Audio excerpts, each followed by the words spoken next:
देखो ये बता दिए थे ना आपको, इलेक्ट्रॉनिक कॉन्फ़िगरेशन बता दिए थे ना। देखो क्वेश्चन लिखो, उसका तो एक चलते हैं। Find the number of electrons with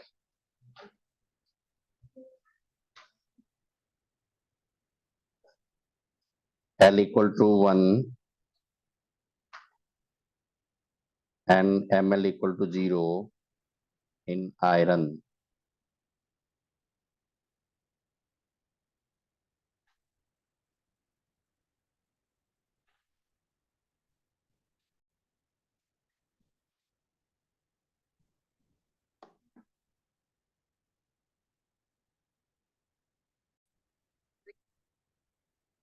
आप इस टाइप का जब भी क्वेश्चन देखना है तो सबसे पहले देखना है यहाँ पे L इक्वल टू क्या बोल दिया, 1।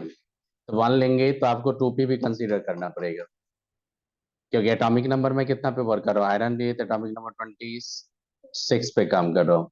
तो 26 एटॉमिक नंबर पे 2p तो इंक्लूड होगा आपका, तो 2p तो इंक्लूड करोगे आप। तो इलेक्ट्रॉनिक कॉन्फ़िगरेशन लिखोगे तो 1s2 2s2 2p6, फिर क्या होता है 3s2 3p क्या होता है 6, और ये क्या होता है 4s2, उसका क्या हो जाएगा 4s2 के बाद 3p6 3d, नहीं नहीं 4s2 हो जाएगा, उसका क्या हो जाएगा 3d6, ये होगा। अब देखो आपके पास only these two orbitals having the L equal to 0 2 sorry 1। अब L equal to 1 लेंगे, इसका मतलब क्या लेना पड़ेगा 2p और 3p, और 2p भी आपका कंप्लीटली फिल्ड है।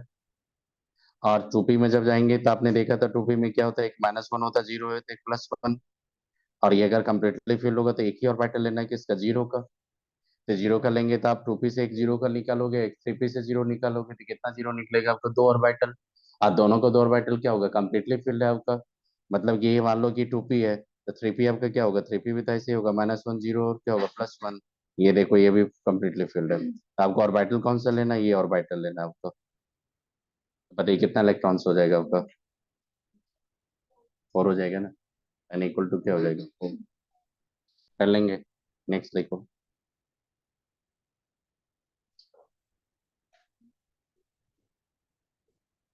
नंबर ऑफ इलेक्ट्रॉन्स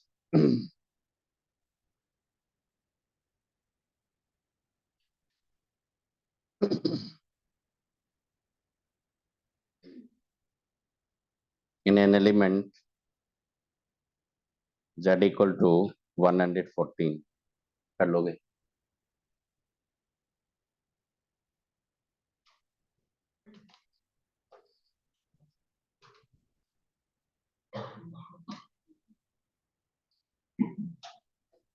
देखो n+l का वैल्यू कितना लिए, 7।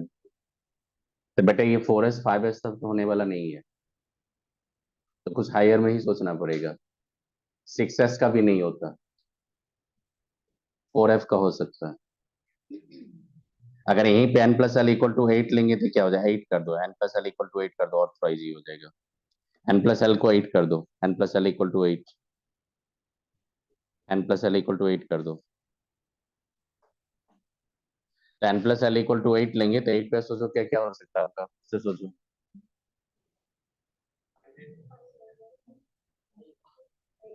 5f हो सकता है, 6d हो सकता है आपका, 7s हो सकता है, नो 8s हो सकता है आपका, हो सकता है ये 8s। होगा या नहीं होगा अलग बात है, लेकिन हो सकता है ये। तो आप देखो यहाँ पे एलिमेंट का सबसे पहले इलेक्ट्रॉनिक कॉन्फ़िगरेशन लिखो, तो यहाँ पे रेटॉन का कोड लेंगे 86, बचा कितना 28।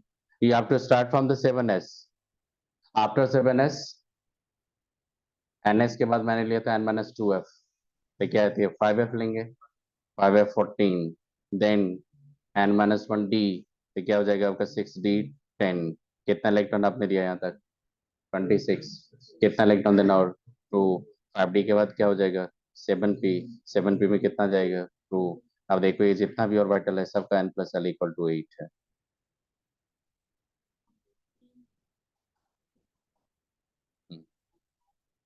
अगर मान लो यहीं पे n+l इक्वल टू 7 बोलते तो फिर नीचे आ जाते 4f भी आ जाता, फिर आ जाता ना। तो फिर एक इससे नीचे आ जाते तो 4f आ जाता, फिर क्या होता, 5d आ जाता आपका, 6p आ जाता आपका, आ जाता कि नहीं वो। तो वो कौन सा स्टार्ट करते हैं हम लोग, वहां पे करते 6s के बाद 6 4f के बाद क्या होता है 5d, 5d के बाद क्या होता है 6p। मैंने जो रूल बताया ना आपको, एक लिए थे ns के बाद n-2f, और उसका बाद n-1d, और उसका लिए थे np लिए थे। बेटा ये इतना इफेक्टिव होता है ना इलेक्ट्रॉनिक कॉन्फ़िगरेशन सेपरेटिव को पकड़ने के लिए, इससे इजी कोई मेथड नहीं होता, इसलिए थोड़ा दिमाग में लेके चलो इसको, कि ये 7s अगर लेंगे तो इसके नीचे क्या होगा 6s, 6s के बाद किसको फिल कर दो 4f, 4f के बाद किसको फिल कर दो 5d, और 5d के बाद किसको कर दो 6p। बस 6 पीरियड आपका कंप्लीट हो गया। उसके नीचे जाएंगे तो क्या होगा 5th पीरियड, उसमें कहाँ से स्टार्ट करेंगे 5s। मैंने बोला था किसी भी पीरियड में सबसे पहला एलिमेंट होता है इस ब्लॉक का, तो 5s के बाद क्या हो जाएगा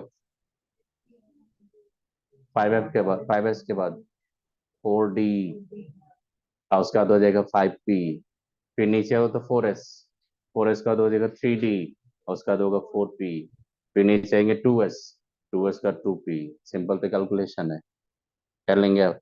तो ये याद रखोगे कितना इलेक्ट्रॉन होगा यहाँ पे, देखो कितना इलेक्ट्रॉन होगा उसका,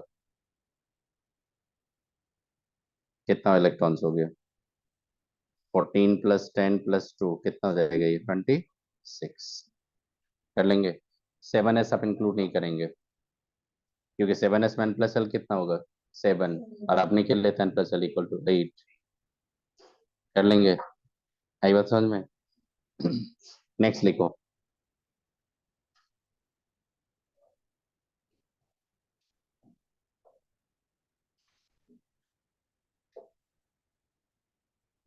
अगर आपसे पूछा कि f ऑर्बिटल में इलेक्ट्रॉन कितना होता है तो बोलोगे 2, क्योंकि f सब सेल के एक ऑर्बिटल का बात कर रहा है ना वो, और f सब सेल में इलेक्ट्रॉन बोलेंगे तो कितना बोलेंगे 14। तो ये सब क्वेश्चन जब नीट में पूछता है तो देखना, एन ऑर्बिटल अगर बोलेगा इसका मतलब एक ऑर्बिटल का बात कर रहा है, बोलते हैं 3d ऑर्बिटल, और 3d orbital contain maximum many electron 2।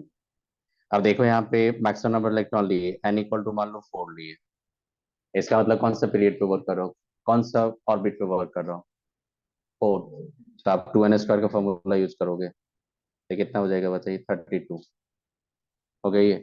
अब देखो n = 4 लिया मैंने, और l = 2 लिया, तो you are using the two quantum states, that quantum state indicate the sub cell.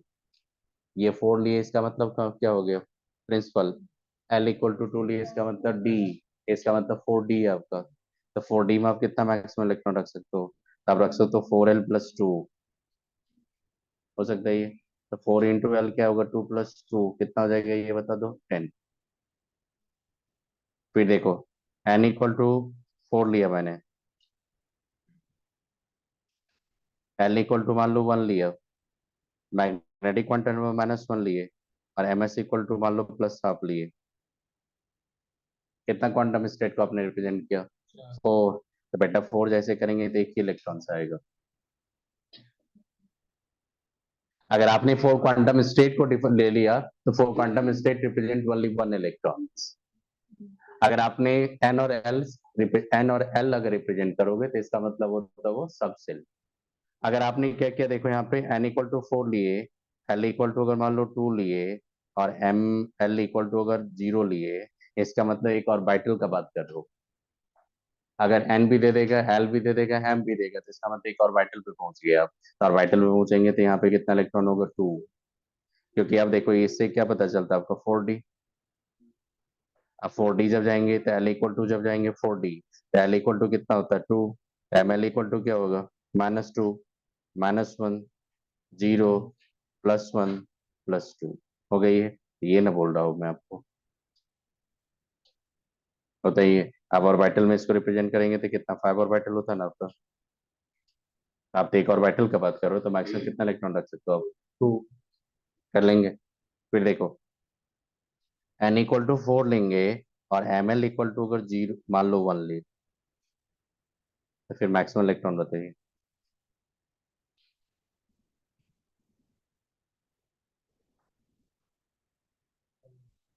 n = 4 लिए, और ml = 1 लिए, you have to find the maximum number of electrons।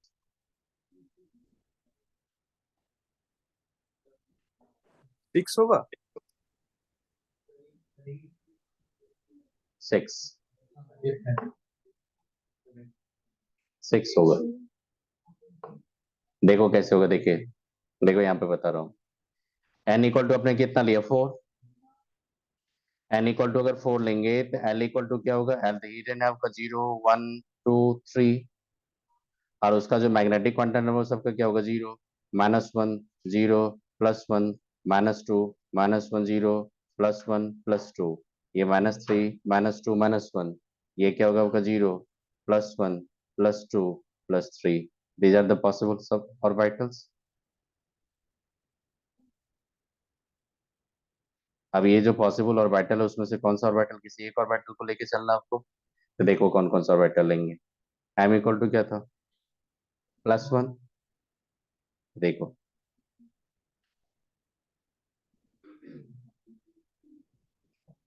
देखो m दिया था और l तो नहीं दिया था, लेकिन आपको क्या दिया था, मैग्नेटिक दिया था, तो magnetic possible value for the given L के लिए कितना होगा उस पे जाओ आप वहां पे, तो आपने कितना पॉसिबिलिटी देखा 3 पॉसिबिलिटी, अब बताइए कितना इलेक्ट्रॉन्स होगा आपका 6, कर लेंगे।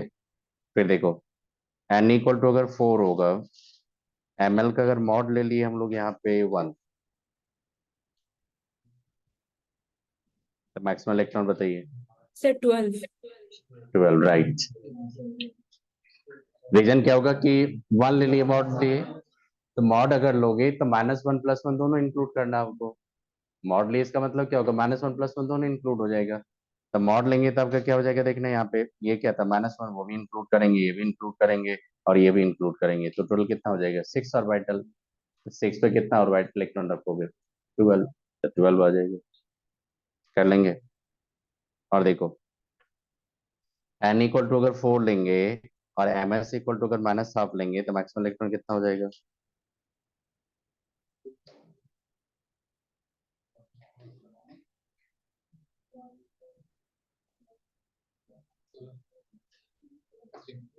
16 इलेक्ट्रॉन होगा।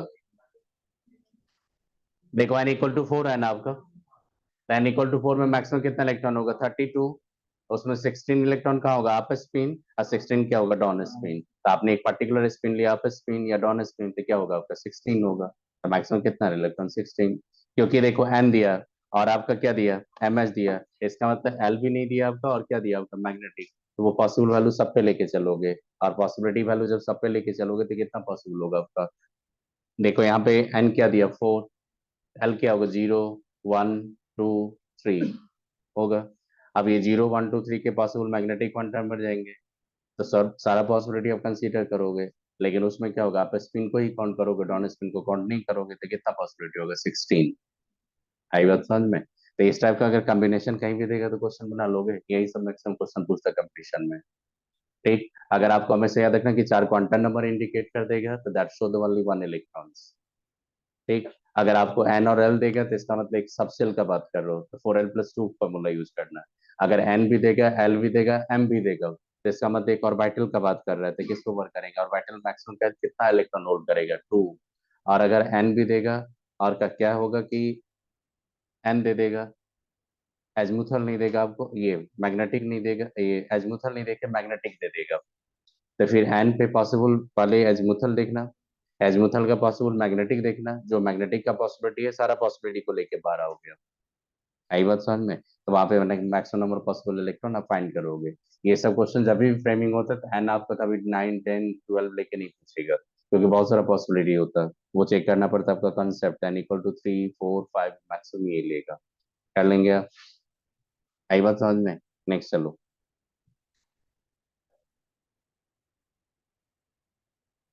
किसी भी इलेक्ट्रॉन का अगर क्वांटम स्टेट को डिफाइन करना है तब कर लोगे, एनएलएम से कर सकते हो, स्पिन से। अब ये effective nuclear charge,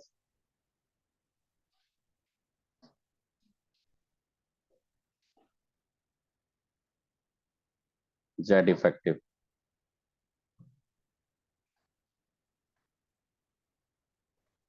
Z effective का मतलब क्या होता है, जैसे मान लो कि आपने लिथियम लिया, लिथियम के न्यूक्लियस में देखोगे तो +3 यूनिट का चार्ज होता है, रिलेटिव चार्ज ले रहा हूँ मैं, एब्सोल्यूट नहीं, कितना यूनिट चार्ज होगा +3 का। अब इसके सराउंडिंग में जाओगे तो इसके सराउंडिंग में क्या होता है 3 इलेक्ट्रॉन्स होता है, ये 3 इलेक्ट्रॉन्स होगा, देखो मान लो 2 इलेक्ट्रॉन आपने यहाँ पे दिया, 1 इलेक्ट्रॉन यहाँ होगा, किसमें, 1s 2s में, 2p में तो इलेक्ट्रॉन होता नहीं है। अब देखो साइमल्टेनियसली क्या होगा, इस इलेक्ट्रॉन को न्यूक्लियस अपने तरफ पुल कर रहा है, क्या वो न्यूक्लियर अट्रैक्शन। और यहाँ पे क्या कर रहा है, इस इलेक्ट्रॉन को ये साइमल्टेनियसली इलेक्ट्रॉन क्या होगा, रिपेल भी करेगा। तो जब बेटा मल्टी इलेक्ट, देखो आपने जब पढ़ा था हाइड्रोजन लिए, हाइड्रोजन में क्या होता है, 1 इलेक्ट्रॉन होता है, तो 1 इलेक्ट्रॉन में आपका इंटर इलेक्ट्रॉनिक रिपल्सन का तो चांस नहीं है। जब हाइड्रोजन हाइड्रोजन लाइक स्पेसीज का बात करोगे तो वहां पे सिर्फ अट्रैक्शन ही होगा, रिपल्सिव फोर्स नहीं है उसमें। रिपल्सिव फोर्स तभी होता है जब लाइक चार्ज आता है। तो जब 1 इलेक्ट्रॉन सिस्टम का बात करोगे तो 1 इलेक्ट्रॉन एक न्यूक्लियस है, न्यूक्लियस इलेक्ट्रॉन को देखता है, इलेक्ट्रॉन न्यूक्लियस को देखता है।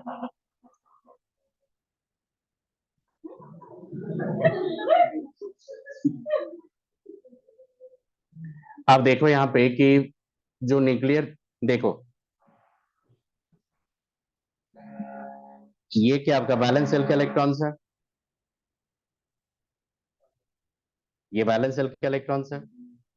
इस बैलेंस सेल के इलेक्ट्रॉन्स को देखो, इनर सेल का इलेक्ट्रॉन क्या कर रहा है, रिपेल कर रहा है, और न्यूक्लियस क्या कर रहा है, अट्रैक्ट भी कर रहा है यहाँ पे। तो ये जो आउटर सेल का इलेक्ट्रॉन्स होगा उस पे जो न्यूक्लियर से पॉजिटिव चार्ज का जो इम्पैक्ट होगा, वो फोर्स ऑफ अट्रैक्शन जो होगा वो क्या होगा आपका, रिड्यूस होगा। एक सिंपल थोड़ा ना, एक पॉइंट है, यहाँ पे आप दे रहे हो यहाँ पे 15 न्यूटन का फोर्स, इधर से दे रहा है कोई 2 न्यूटन का फोर्स, तो नेट क्या लगेगा इस पे, 13।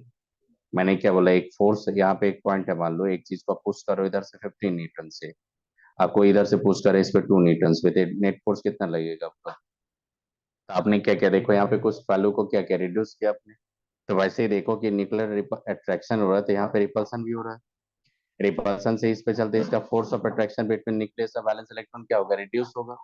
तो इनर सेल इलेक्ट्रॉन का टेंडेंसी क्या होगा, इनर सेल इलेक्ट्रॉन क्या करेगा कि आउटर सेल इलेक्ट्रॉन को न्यूक्लियर अट्रैक्शन से क्या करेगा, शील्ड करेगा, मतलब उसे रोकेगा न्यूक्लियर अट्रैक्शन से। तो उसी फिनोमेना को बोलते हैं हम लोग शील्डिंग या स्क्रीनिंग इफेक्ट। आई बात समझ में। अब क्या होगा कि इस इलेक्ट्रॉन पे जो न्यूक्लियर चार्ज का इम्पैक्ट देखने जाओगे तो इस पे जेड इफेक्टिव हम लोग टर्म यूज करेंगे रादर देन जेड। मतलब ये +3 यूनिट जो न्यूक्लियर चार्ज है, +3 यूनिट न्यूक्लियर चार्ज ये कभी एक्सपीरियंस नहीं करेगा। इस पे जो न्यूक्लियर चार्ज का जो वैल्यू एक्सपीरियंस करेगा वो लेस देन +3 यूनिट्स। तो नेट कितना करेगा, तो जितना आपका नेट कितना होगा तो जेड, वैल्यू कितना आपका रियल कितना वैल्यू जेड, और नेट कितना करेगा तो उसमें कुछ ना कुछ वैल्यू क्या करोगे, सब्सट्रैक्ट करोगे, तो वही आपका क्या हो जाएगा, जेड इफेक्टिव। आई बात समझ में। तो मल्टी इलेक्ट्रॉन में जाते हैं तो मल्टी इलेक्ट्रॉन में क्या होता है कि अट्रैक्शन तो होता है, साइमल्टेनियसली क्या होता है, रिपल्सन भी होता है। तो due to the interelectronic repulsion, force of attraction between the nucleus and valence electron क्या होगा आपका, रिड्यूस होगा। So whatever the net nuclear charge experienced by the valence electron in multi-electron atoms is called effective nuclear charge. आप खुद से बता दो, inner shell में जितना ज्यादा नंबर ऑफ इलेक्ट्रॉन्स बढ़ाओगे न्यूक्लियर अट्रैक्शन उतना क्या होगा, लेस होगा। तो जितना ज्यादा आप इनर सेल में इलेक्ट्रॉन बढ़ाएंगे जेड इफेक्टिव का वैल्यू आपका क्या होगा, रिड्यूस होगा। और जेड इफेक्टिव जितना लेस होगा, आयनाइजेशन रेडियस उतना लेस होता है। जेड इफेक्टिव जितना स्ट्रांग होगा, आयनाइजेशन रेडियस उतना हाई होगा, क्योंकि जेड इफेक्टिव क्या इंडिकेट करता है, force of attraction. Z effective higher मतलब strongly hold to the nucleus, Z effective lower मतलब क्या होगा, loosely hold to the nucleus. अगर आप strongly hold to the nucleus रहेंगे तो डेफिनेटली आपको वहां पे आयनाइजेशन एनर्जी क्या होगा आपका, हाई। अगर आप loosely bond to the nucleus तो definitely you will experience the less Z effective. आप लूजली बॉन्डेड होगा तो वहां पे आपका आयनाइजेशन एनर्जी क्या होगा, लो। आई बात समझ में। इसलिए जेड इफेक्टिव का ट्रेंड्स बहुत इंपॉर्टेंट है केमिस्ट्री में। तो लिखो जेड इफेक्टिव करके, देखो यहाँ पे ये लिखो, लिखो तो inner cell electrons, multi electron का बात कर रहा हूं मैं,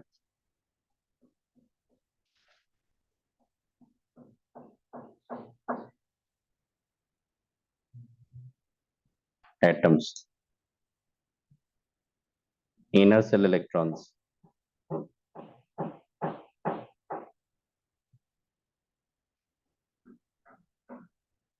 force of attraction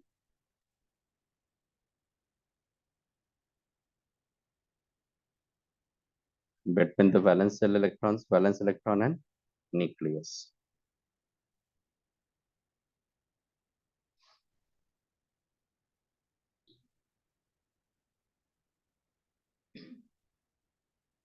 किसके थ्रू करेगा बताइए? Interelectronic repulsion.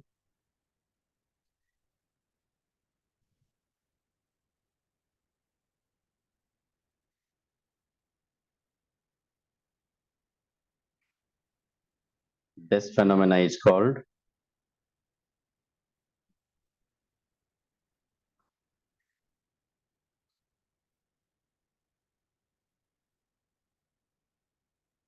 स्क्रीनिंग, या क्या बोलते हैं आप इसको, शेल्डिंग इफेक्ट। और ये सब कहाँ देखोगे? सिर्फ मल्टी इलेक्ट्रॉन में। दैट्स व्हाई द श्रोडिंगर जब यूज करते हैं मल्टी इलेक्ट्रॉन में, तो आप क्या यूज करते हो? Approximation method. क्योंकि श्रोडिंगर ने आपने कहाँ पे वर्क किया था? वन इलेक्ट्रॉन सिस्टम में, तो वहां पे आपने सिर्फ क्या कंसीडर किया था? Nuclear attraction. आप जैसे मल्टी इलेक्ट्रॉन में जाओगे तो क्या होगा? रिपल्सन भी होगा। और जैसे रिपल्सन होगा तो डेफिनेटली आपको क्या करना पड़ेगा? अप्रोक्सीमेशन। आप एग्जैक्टली कैलकुलेट ही नहीं कर पाओगे। जितना भी आपका डेरिवेशन था, जितना भी आपका मैथमेटिकल एक्सप्रेशन था श्रोडिंगर का, वो किस पे बेस्ड था आपका? Nuclear attraction. कर लेंगे। अब देखो यहाँ पे क्या होता है। अगर आपको मान लो कि मल्टी इलेक्ट्रॉन्स होगा, जैसे यहाँ पे मैंने न्यूक्लियस लिए वैलेंस इलेक्ट्रॉन को होल्ड करके रखोगे, तो वैलेंस इलेक्ट्रॉन को जैसे न्यूक्लियर अट्रैक्शन होगा, तो इनर सेल का इलेक्ट्रॉन क्या करेगा? उसको रिड्यूस करेगा। और ये क्या करेगा? इसको अट्रैक्ट करेगा। तो इस पे जो नेट न्यूक्लियर चार्ज होगा वो क्या होगा? लेस देन कितना लिया मैंने? 9 यूनिट लिया। तो लेस देन 9 यूनिट या more than 9 unit? Less than 9 unit. तो this electron will experience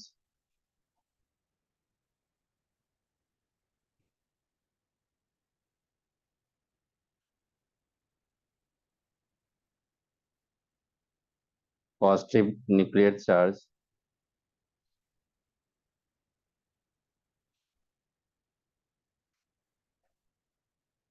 less than minus 9 units plus 9 units।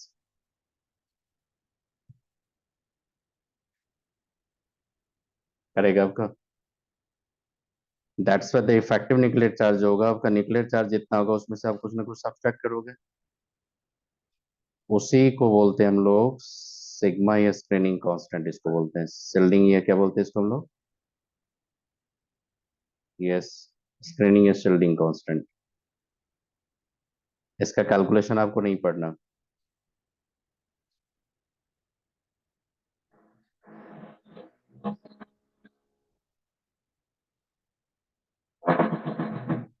देखो,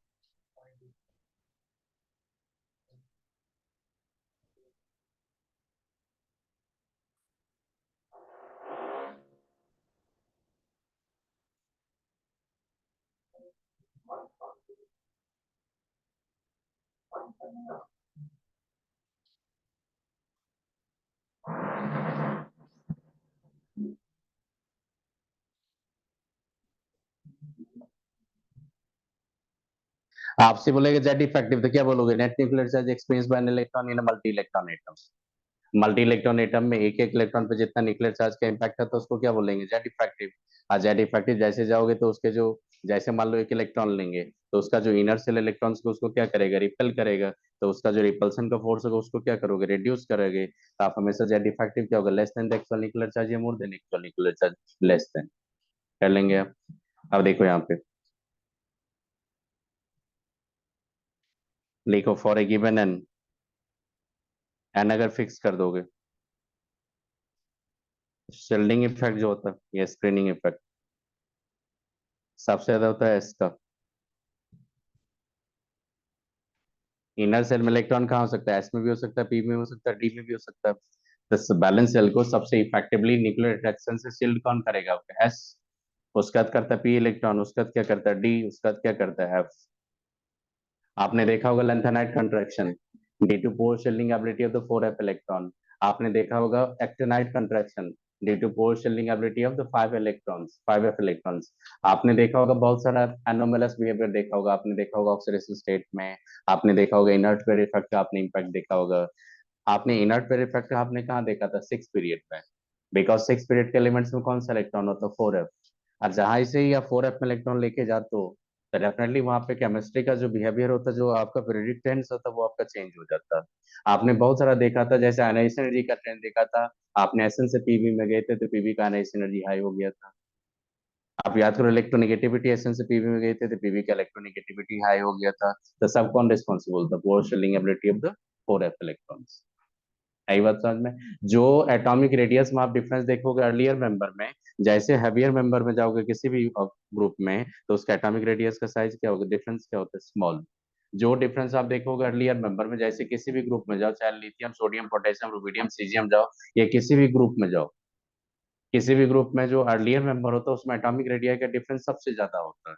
और जैसे आप लो टॉप टू बॉटम आते हो, तो कोई भी पेरियोडिक टेंस लोगे, चाहे वो इलेक्ट्रोनेगेटिविटी का टेंस हो, चाहे वो आयनाइजेशन एनर्जी का टेंस हो, कोई भी आप इलेक्ट्रॉनिक आप टेंस लो, periodic trends, top to bottom जैसे हो जाओगे, उसका डिफरेंस आपका रिड्यूस होते चला जाएगा। जो डिफरेंस अर्लियर मेंबर में मिलेगा, वो डिफरेंस आपका हायर कंजेनर्स में आपको वो डिफरेंस क्या मिलेगा? लेस। सही बात समझ में? तो उसके लिए कौन रिस्पॉन्सिबल होता है? Poor shielding ability of the D and F electrons. कर लेंगे। तो सबसे ज्यादा पोर सेलिंग एबिलिटी किसका ज्यादा होता है? सबसे ज्यादा किसका होता है सेलिंग एबिलिटी? एस का। मतलब वैलेंस इलेक्ट्रॉन को इफेक्टिवली सील करेगा आपका एस इलेक्ट्रॉन्स। याद रखोगे? आई बात समझ में? नेक्स्ट देखो, लिखो, for a given N, Z effective आपका इंक्रीज होगा जैसे जैसे एल का वैल्यू डिक्रीज हो जाएगा। ये याद रखना, बहुत इंपॉर्टेंट है ये।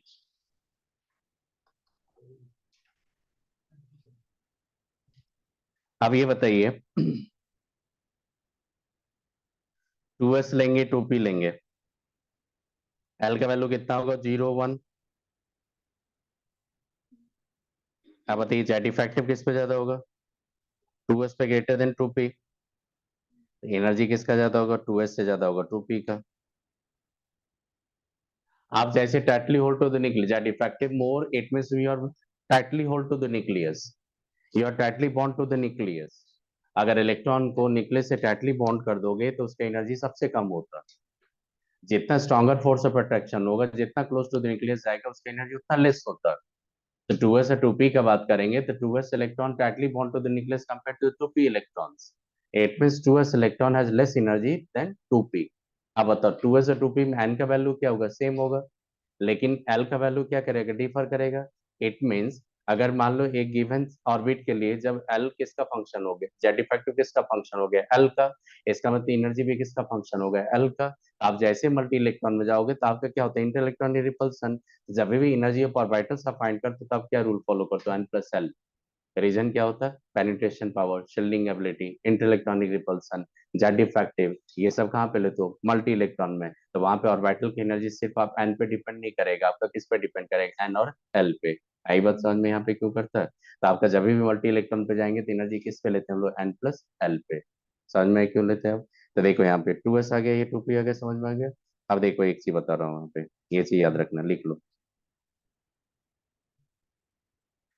जेड अगर इंक्रीज होगा तो जेड इफेक्टिव भी क्या हो जाएगा? इंक्रीज होगा। अरे न्यूक्लियर चार्ज इंक्रीज होगा तो जेड इफेक्टिव भी क्या होगा? इंक्रीज हो जाएगा। और जेड इफेक्टिव इंक्रीज होगा तो देखो क्या हो जाएगा? साइज ऑफ ऑर्बिटल डिक्रीज हो जाएगा।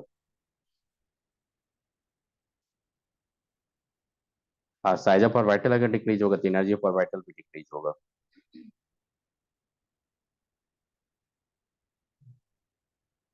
But shape of orbital does not change.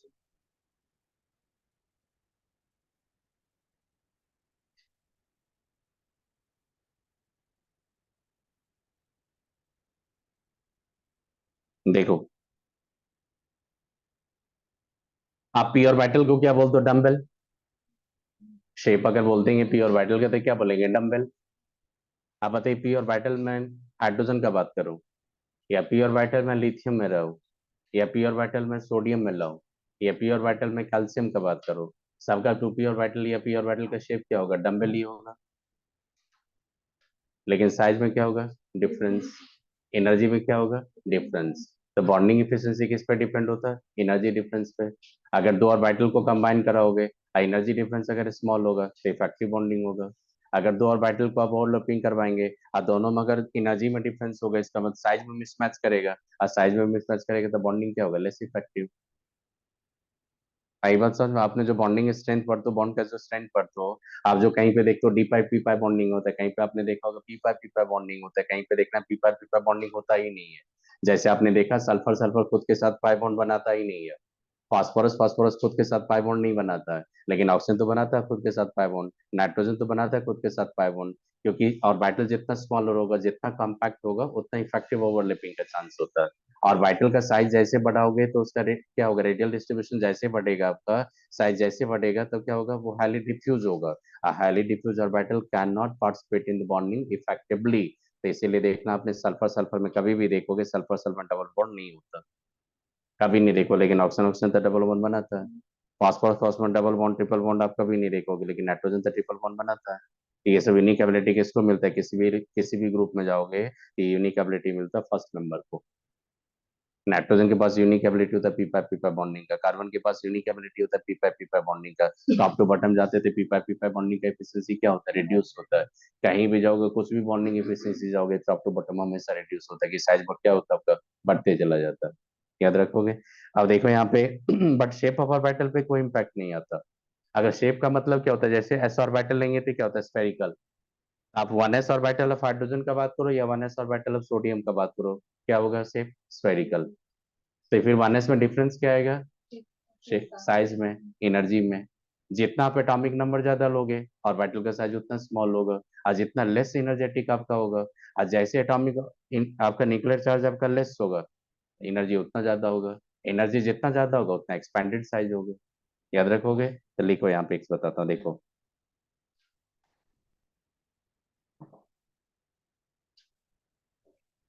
देखो, energy of 2s orbital of hydrogen is more than energy of 2s orbital of the lithium।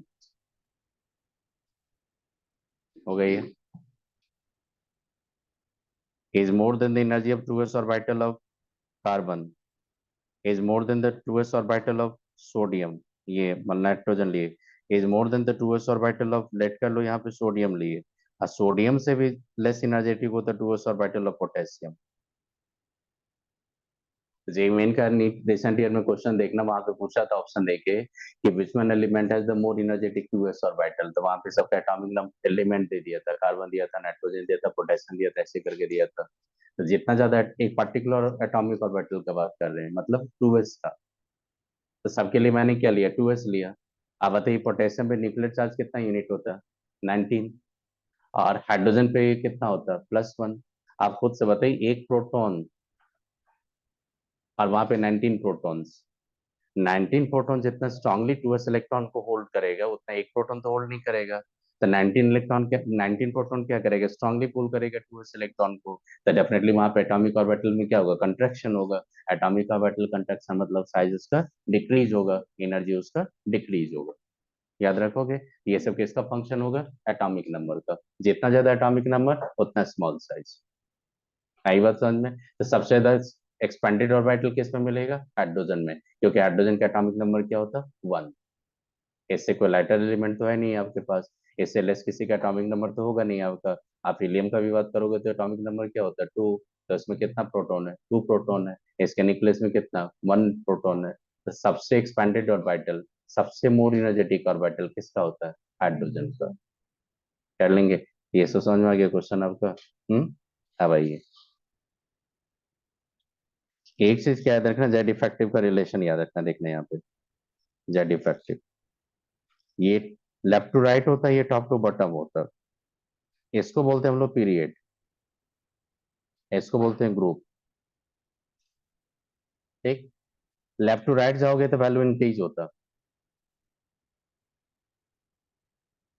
Left to right जाते तो जेड इफेक्टिव वैल्यू क्या होता है, increase होता है। टॉप टू बॉटम जाते तो इरेगुलर ट्रेंड्स होता, जनरली इंक्रीज होता है लेकिन इरेगुलर ट्रेंड्स होता। बस इसी रेगुलरिटी के चलते जितना भी आप पीरियोडिक टेंस पढ़ते हो, चाहे साइज का बात करते हो, आयनाइजेशन एनर्जी का बात करते हो, इलेक्ट्रॉन एफिनिटी का बात करते हो, इलेक्ट्रॉन एफिनिटी छोड़ दो, इलेक्ट्रोनेगेटिविटी की बात करते हो, जितना भी पीरियोडिक टेंस है, टॉप टू बॉटम कोई भी टेंस आपका रेगुलर नहीं होता। लेफ्ट टू राइट कुछ कुछ टेंस आपका रेगुलर होगा, जैसे लेफ्ट टू राइट आपका इलेक्ट्रोनेगेटिविटी रेगुलर टेंस है, लेकिन टॉप टू बॉटम आपका इलेक्ट्रोनेगेटिविटी इरेगुलर टेंस है। लेफ्ट टू राइट आपका ionization energy, electron affinity, all these trends are irregular, left to right. Top to bottom भी irregular होता है, top to bottom एक भी ट्रेंड्स आपका रेगुलर नहीं है, याद रखना आप। एक भी ट्रेंड्स आपका रेगुलर नहीं है टॉप टू बॉटम, तो यही सब क्वेश्चन आपका आता है कि top to bottom regular trends होता है, ये रेगुलर ट्रेंड्स होता है, तो याद रखना एक ही ट्रेंड्स आपका top to bottom left to right आपका रेगुलर है, कौन? इलेक्ट्रोनिगेटिविटी, एक भी ट्रेंड्स आपको उसका रेगुलर नहीं है।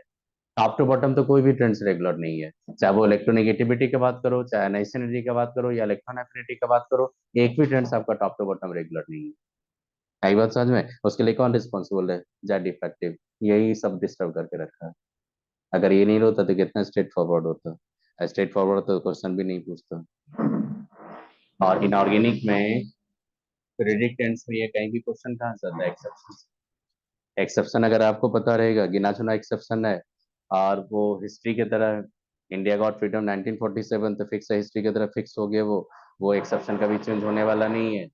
गिना चुना एक्सेप्शन है, अगर वो एक्सेप्शन आपको पता रहेगा तो आप क्वेश्चन बना लोगे। ठीक। तो लेफ्ट टू राइट क्या होता है आपका? इंक्रीज होता है। टॉप टू बॉटम क्या होता है? इरेगुलर ट्रेंड से। तो कैसे कैसे वेरिएशन होता है वो मैं एक दिखा रहा हूँ, देखो यहाँ पे, देखो फॉर एग्जाम्पल,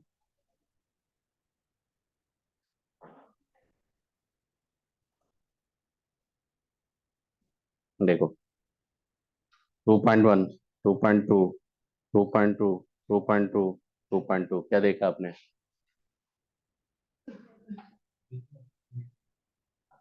लिथियम से सोडियम क्या हो गया? डिक्रीज हो गया, उसका क्या हो गया? कांस्टेंट हो गया। तो बता पाओगे क्या रिलेशन है? लेकिन लिथियम से सोडियम क्या होता है? डिक्रीज होता है। और ये ट्रेंड्स आप फिर ग्रुप टू में नहीं ले सकते हो आप। अब यही ट्रेंड बोलोगे ग्रुप टू में बेरिलियम का से ज्यादा होगा किसका? मैग्नीशियम का, फिर मैग्नीशियम के बाद क्या होगा? कांस्टेंट होगा। ऐसा नहीं होता, ये ग्रुप वन का सिर्फ मैंने बताया आपको। ठीक। ग्रुप 13 में जाएंगे तो देखो, ग्रुप 13 में जाएंगे तो ग्रुप 13 में क्या होता है? ये बोरोन होता है, देखो। बोरोन होता है और क्या होता है? एल्युमिनियम होता है, गैलियम होता है, इंडियम होता है, और क्या होता है? थैलियम होता है। तो जैसे एल्युमिनियम से गैलियम की तरफ जाते हैं तो जेड इफेक्टिव इंक्रीज होता है, इंडियम से थैलियम की तरफ जाते हैं तो जेड इफेक्टिव आपका इंक्रीज होगा। ये होता है आपका सिक्स पीरियड। ये सब पोस्ट ट्रांजिशन एलिमेंट होता है, मतलब पी ब्लॉक एलिमेंट्स है। अब डी ब्लॉक के बाद पी ब्लॉक में सबसे पहला ग्रुप आता है आपको ग्रुप 13, इसलिए ग्रुप 13 में सबसे ज्यादा एक्सेप्शन है। पी ब्लॉक के बाद आपसे सबसे पहला ग्रुप कौन मिलता है? ग्रुप 13, इसलिए ग्रुप 13 में सबसे ज्यादा एक्सेप्शन देखोगे आप। रेडियस रेडियाई में देखोगे एक्सेप्शन, इलेक्ट्रोनेगेटिविटी में आप एक्सेप्शन देखेंगे, आयनाइजेशन एनर्जी में आप एक्सेप्शन देखेंगे, इलेक्ट्रॉन एफिनिटी में आप एक्सेप्शन देखोगे, सब कुछ देखोगे यहाँ पे एक्सेप्शन। ठीक। तो Z effective top to bottom देखो, जैसे जेड इफेक्टिव का बात करेंगे तो जेड इफेक्टिव एल्युमिनियम से ज्यादा किसमें होता है? गैलियम में। तो इसके लिए होगा D2,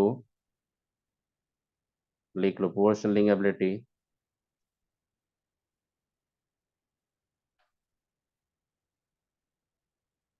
3D इलेक्ट्रॉन्स। बताइए, एल्युमिनियम को जैसे इलेक्ट्रॉन फिल करते हो तो किसमें करते हो? 3s2 3p1। गैलियम जैसे जाते हो तो वहां पे क्या आता है? 4s 4p का बात कर रहे हैं तो बीच में क्या आ जाएगा? 3d। 4s के बाद क्या आता है? 3d। और 3d में कितना इलेक्ट्रॉन रखोगे? 10। और 10 यूनिट से क्या होगा? न्यूक्लियर चार्ज भी इंक्रीज होगा। तो जिस प्रोपोर्शन में आपका न्यूक्लियर चार्ज इंक्रीज हो रहा है ना, शेल्डिंग इफेक्ट उस प्रोपोर्शन में आपका इंक्रीज नहीं होगा। तो कौन डोमिनेंट होगा? न्यूक्लियर चार्ज, इसलिए जेड इफेक्टिव इंक्रीज हो गया। कर लेंगे। तो बोरॉन से एल्युमिनियम से गैलियम जाते हैं हम लोग, जेड इफेक्टिव क्या होता है? इंक्रीज होता है। इसलिए एटॉमिक रेडियस में क्या होता है? कंट्रैक्शन। तो आपने देखा होगा गैलियम का साइज एल्युमिनियम से क्या होता है? स्मॉल होता है। बताएंगे आपको। फिर जेड इफेक्टिव जाएंगे सिक्स पीरियड में, देखो ये इंडियम लिए और थैलियम लिए हम लोग, किसमें ज्यादा हो गया? ये फिफ्थ पीरियड है, ये फिफ्थ पीरियड का एलिमेंट्स है, ये किसका है आपका? सिक्स पीरियड में। अब बताओ सिक्स पीरियड में कौन इन्वॉल्व होता है? 4f होता है, 4f। तो रीजन क्या होगा? D2।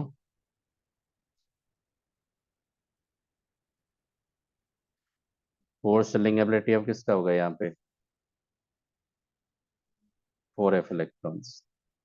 तो आप याद रखना, सिक्स पीरियड में 4f इलेक्ट्रॉन का शेलिंग एबिलिटी पुअर होता है, तो वहां से भी आपका सबसे ज्यादा एक्सेप्शन मिलेगा। तो आपने देखा जेड इफेक्टिव का ट्रेंड, रेगुलर ट्रेंड देखा कि इरेगुलर ट्रेंड देखा आप? इरेगुलर। कर लेंगे। आई बात समझ जी इफेक्टिव। अब आइए नेक्स्ट।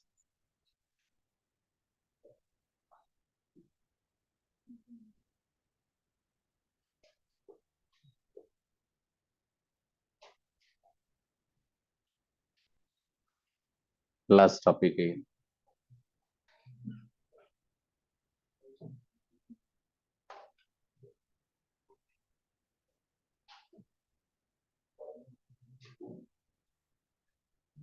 पढ़ाएंगे, जब प्रेडिक्टेबल पढ़ाएंगे ना तो देखना यहाँ पे लेंथेनाइट ये जो लेंथेनाइट कंट्रैक्शन बताएंगे आपको, यहीं पे देखना इनर इफेक्ट का इम्पैक्ट बताऊंगा, +3 + 1 का यूज कहाँ पे होगा।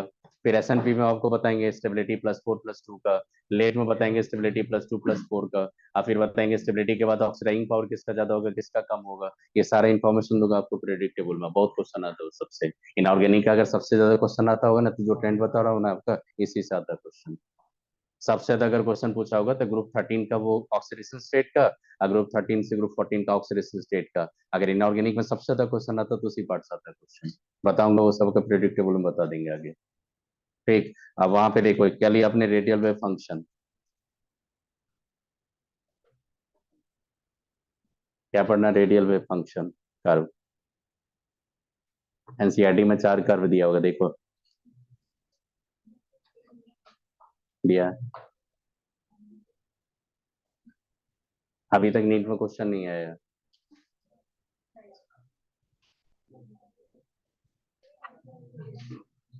अभी तक नीट में क्वेश्चन नहीं दिया इससे। जेई मेन में क्वेश्चन आया हुआ, जेई एडवांस में तो क्वेश्चन खूब आता है इस पे, लेकिन जेई मेन में तो आता है नहीं ये नीट पर नहीं आता क्वेश्चन इसका। लेकिन फिर भी सेफ साइड के लिए, कि इस बार तो बहुत होला हुआ ना, तो कोई ठीक नहीं वो ग्राफ दे देगा, कोई कोई ठीक नहीं है आपका, क्योंकि जेई में तो ग्राफ को फॉलो कर रहा है। लेकिन नीट में भी वो ग्राफ दे सकते हैं क्योंकि एनसीईआरटी में मेंशन है। जब दे देगा तो आप उसको कुछ तो बोल नहीं सकते, क्योंकि एनसीईआरटी में दिया है, बोला एनसीईआरटी में तो आप पढ़ा क्यों नहीं। ठीक। तो होता है क्या देखना है इसमें, हम लोग एक ट्रिक बता देते, थ्योरेटिकल मैथमेटिकल एक्सप्रेशन ज्यादा नहीं लाएंगे इसमें, एक सी बता देते देखो होता क्या, कि ये होता है एक आपका वेव फंक्शन, ये NLM।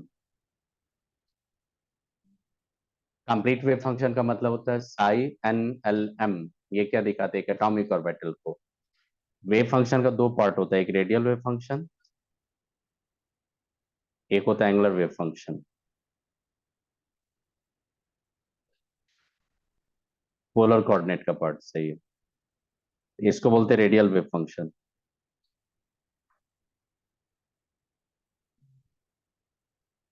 और इसको बोलते हैं हम लोग एंगुलर वेव फंक्शन। एंगल दिख रहा है ना आपको, कैसे आता ज्यादा नहीं बताएंगे इस पे, क्योंकि मैथमेटिकल तो इतना पढ़ना नहीं है आपको। ये दिखाता है साइज ऑफ ऑर्बिटल्स। अगर साइज ऑफ ऑर्बिटल की बात करोगे तो कौन सा वेव फंक्शन लोगे आप, रेडियल वेव फंक्शन। और एंगुलर वेव फंक्शन दिखाता है हमेशा शेप ऑफ ऑर्बिटल। आप एक काम करो, आपने एस ऑर्बिटल का शेप आपने ड्रॉ किया था, क्या था, स्फेरिकल। आपने पी का क्या शेप किया था, डम्बेल। तो आपने वो तो ऑलरेडी प्लॉट कर चुके हो XYZ एक्सिस पे, कर चुके हो कि नहीं। तो वो एंगुलर पार्ट आप ऑलरेडी पढ़ चुके हो, एंगुलर पार्ट आपको नहीं पढ़ना है। एंगुलर वेव फंक्शन का प्लॉट ऑलरेडी आप पढ़ चुके हो।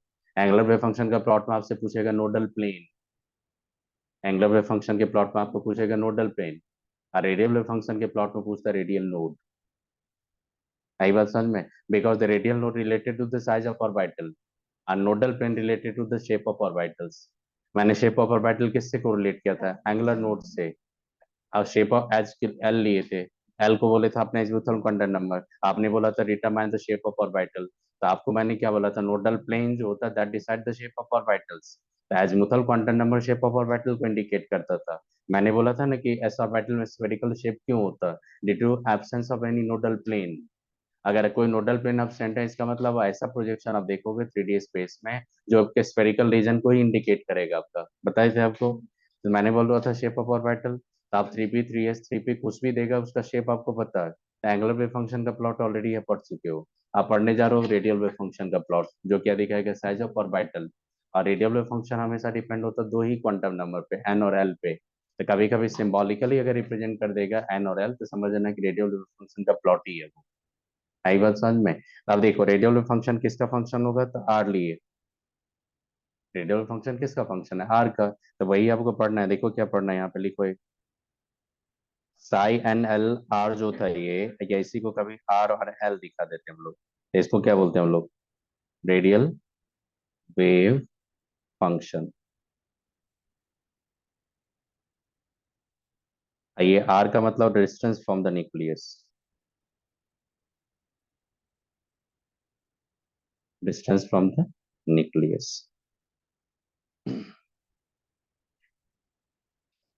समझ में क्या होता है आपका।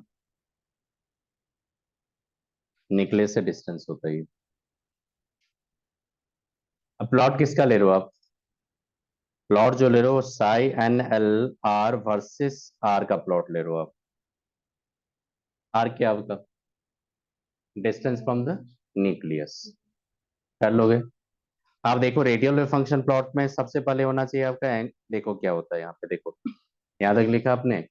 तो यहाँ पे कभी भी देखो साई एन एल दे देगा या आर दे देगा, आपका आर एन एल दे देगा, या सीधा आपको आर दे के प्लॉट दे देगा, तो समझना किसका बात कर रहा है वो? रेडियल वेव फंक्शन का प्लॉट का, एंगुलर वेव फंक्शन का प्लॉट का नहीं कर रहा है। समझ में आइए। अब देखो यहाँ पे लर्न क्या करना है आपको, देखो एक आगे, देखो फॉर वन एस, ये वन एस ऑर्बिटल का बात कर रहा हूँ मैं। वन एस ऑर्बिटल का देखो साई क्या होगा, 1 0 होगा कि नहीं? वन एस का एन कितना होगा, एल कितना होगा? रेडियल फंक्शन का प्लॉट है, देखो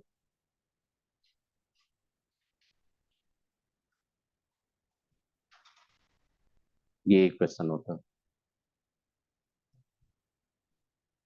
ये बहुत सिंपल इक्वेशन, इससे बराबर एक क्वेश्चन होता है। ये बहुत सिंपल इक्वेशन है, देखो यहाँ पे एक इक्वेशन दिखा रहा हूँ आपको, देखो। वो तो उतना इक्वेशन कौन याद रहेगा, वो सब हम लोग जैसे एडवांस का क्लास लेते हैं ना, उसमें बताते हैं ये क्वेश्चन से बताना पड़ता है, देखो ये सब बताना पड़ता है, ये क्वेश्चन सब, ये सब यही क्वेश्चन सब है ये सब।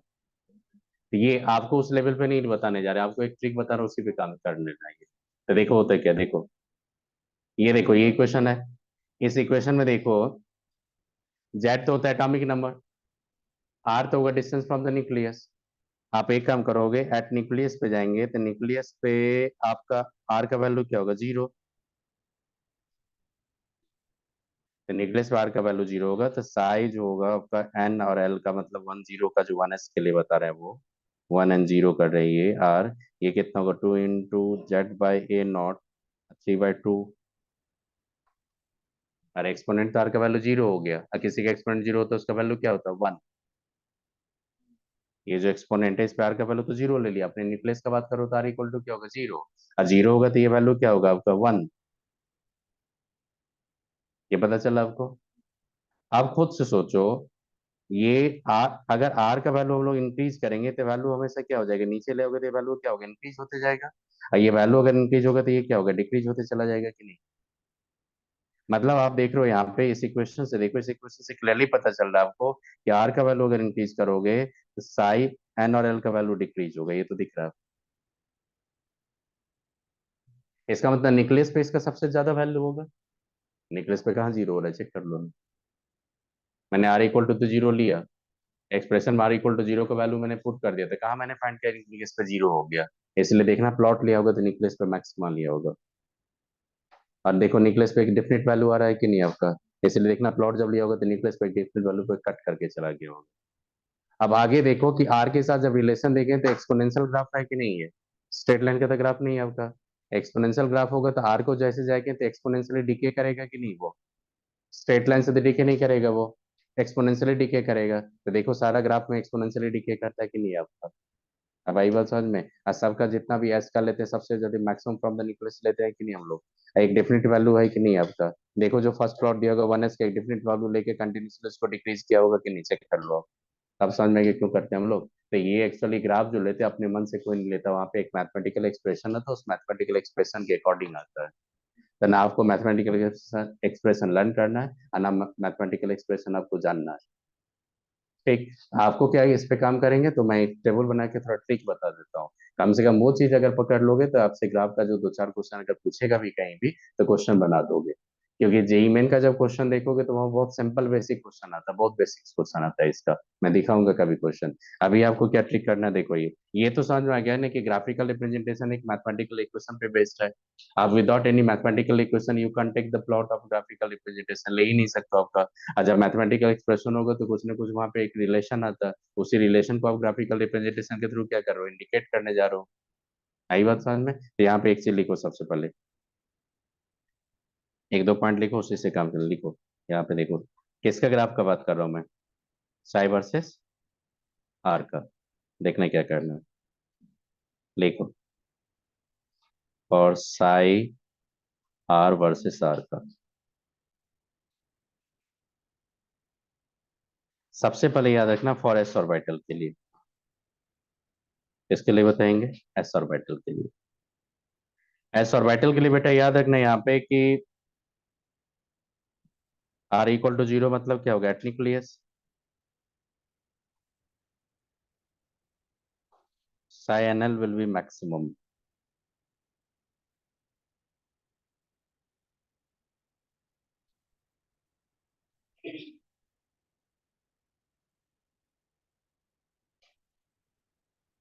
याद रखोगे न्यूक्लियस पे psi क्या होगा मैक्सिमम होगा।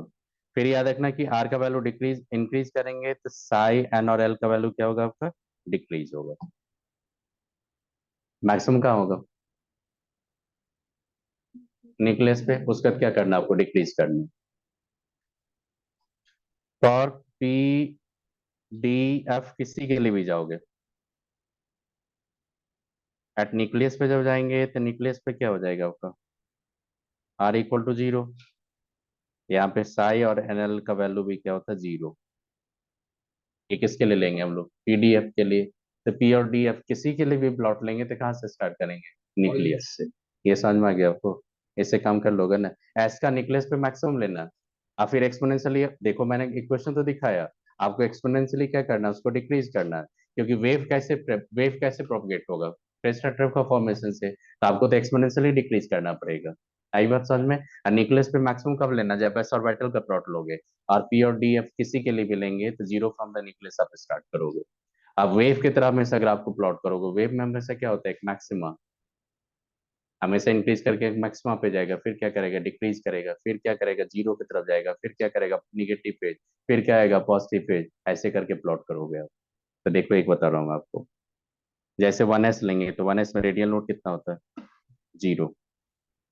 1s में रेडियल नोट कितना होता है, 0। तो देखो मैं प्लॉट ले रहा हूँ, देखो यहाँ पे प्लॉट ले लिया मैंने, psi 10 इसका मतलब, और आर ली, इसका मतलब रेडियल वेव फंक्शन किसका है ये, 1s का। फिर यहाँ पे डिस्टेंस फ्रॉम द न्यूक्लियस लिए, क्या आपका न्यूक्लियस, देखो मैक्सिमम फ्रॉम द न्यूक्लियस है कि नहीं आपका।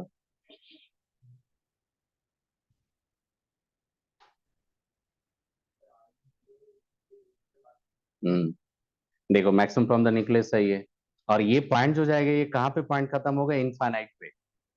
कभी कभी क्या होगा कि किसी बुक्स में देखोगे ग्राफ को इस पॉइंट से टच कर देता, तो इस पॉइंट से अगर टच भी कर देगा तो उसको रेडियल नोट मत बोलना, वो बोलना कि वहां पे खत्म होगा।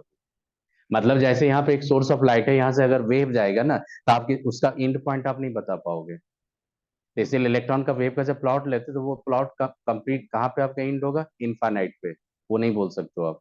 कभी कभी क्या होगा, वो रिप्रेजेंट कर, क्योंकि स्केल से प्लॉट नहीं करता, इसलिए कभी कभी इसको इससे मीट कर देगा, तो उसको नोड मत लेना, न्यूक्लियस को कभी नोड मत लेना, है ना, उस पॉइंट को नोड लेना, उसके बीच में अगर कहीं का अप डाउन दिखेगा तो वो नोड्स हो जाता है आपका। कर लेंगे। देखो मैंने क्या 1s या 2s के लिए लिया, वन सर एस के लिए। हाँ बताइए। सर पीडीएफ में शाई का वैल्यू 0 क्यों है सर? वो इक्वेशन के थ्रू हुआ था, जो इक्वेशन अभी बताए थे, किसका इक्वेशन बताया था आपका, हाँ सर, हाँ सर। ये किसका इक्वेशन है, शाई का। किसका, 1s का ये। और हाँ। देखिए यहाँ पे अपने पता चलेगा, यहाँ पे देखिए एक से देखिएगा, गौर से देखिएगा, ये किसका है, देखो ये किसका है, ये 3s का है कि नहीं, बता दो 3s का है नहीं यहाँ पे, यस सर। 3p का है, 3p का है कि नहीं, ये बता दो। 3p का जब ये न्यूक्लियस के साथ प्लॉट लेंगे तो यहाँ पे देखो एडिशन सब्ट्रैक्शन में किसी का भी अगर 0 लेंगे तो अवल सब 0 हो रहा है कि नहीं। यस अरे सर। देखो ना, यहाँ पे देखो, ये यहाँ पे यू स्क्वायर जो है ना, वहाँ पे आ रहा है वो। किसी का भी अगर 0 लेंगे तो वो 0 कर देंगे, तो ये वैल्यू 0 हो रहा है कि नहीं आपका। हाँ सर, देखिए हाँ। आप मैथमेटिक्स पढ़ो, देखो ना, आर स्क्वायर सब है वो सब। यहाँ पे लिख भी दिया है, u equal to Z r by n naught लेना है ये। और Z r by a naught को बोल रहा है कि आप यू ले लो, और यू का स्क्वायर करेंगे, देखो यहाँ पे यू टर्म है, कौन है, यू टर्म है। यहाँ पे यू में क्या होगा, Z r by 2 a naught आएगा। और आर का वैल्यू निकलेस पे क्या होता है, 0। जैसे 0 होगा पूरा टर्म ही 0 आ जाएगा कि नहीं। देखो यहाँ पे क्या ले, यू से मल्टीप्लाई किया ना आपने, और यू को क्या बोल रहा है यहाँ पे, Z r by a naught लेने के लिए। तो यू इक्वल टू क्या होगा, Z r by a naught है आपका, उसको आप एक्सप्रेशन में लिख दो। निकलेस पे आर का वैल्यू क्या होगा, 0। तो राइट साइड तो टोटल टर्म ही 0 हो जाएगा, तो निकलेस पे क्यों नहीं होगा 0 फंक्शन का। जहां भी आपका देखो, ये किसका बोल रहा है, ये 2p का बोल रहा है, ये किसका बोल रहा है, 3p का। देखो s का बोल रहा है, 3s का लिए। अब s का कहीं भी u का वैल्यू देखो, कहीं पे डायरेक्ट मल्टीप्लाई नहीं है, मतलब u का वैल्यू जीरो करेंगे तो जीरो होने वाला नहीं है वो। दिख रहा है आपका? अरे देखो यहाँ पे u यहाँ पे है, उसको जीरो करेंगे तो ये सब 27 तो रह ही जाएगा। मैथमेटिक्स पढ़ता है ये लोग। अरे क्लियरली दिख रहा है, मैंने बोला कि r रखो, जहां पे r मल्टीप्लीकेशन में होगा वहां से तो हमेशा जीरो करेंगे। जहां पे मान राइट साइड में एक्सप्रेशन लिखा और जहां पे r मल्टीप्लीकेशन में है, r का वैल्यू जीरो करेंगे तो सब कुछ जीरो होने वाला है। और जहां पे r को एक्सपोनेंशियल में रखेंगे, जहां को r को सबसे एडिशन में रखेंगे, वो जीरो करने से जीरो तो होने वाला नहीं है आपका। तो इक्वेशन से दिख रहा है कि s का सबका जीरो हो रहा है, लेकिन p और d का जीरो कर ही नहीं रहे हो। नहीं नहीं, s और p का क्या हो रहा है, s का हमेशा मैक्सिमम हो रहा है, और p और d का क्या आ रहा है, जीरो आ रहा है। तो इसीलिए सब इक्वेशन पे बेस्ड है, इसीलिए कौन इतना इक्वेशन याद रखेगा। जो बता रहे हो उस पर काम से चला लो। देखो ये समझ में आ गया क्यों होगा जीरो। अब देखो ये 2s का बात कर रहे हैं, 2s का। देखो ये 2s का, ये साइड टू जीरो कर दिया, अब समझ में आ गया ये साइड टू जीरो का मतलब क्या होगा। ये देखो आर लिए, देखो यहाँ पे कैसे प्लॉट करते हैं, सुनो इधर देखो। देखो यहाँ पे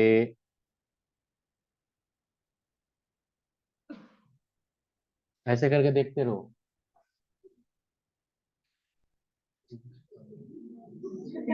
है ना, शाहरुख खान का मूवी चल रहा है, ऐसे करके देखते रहो।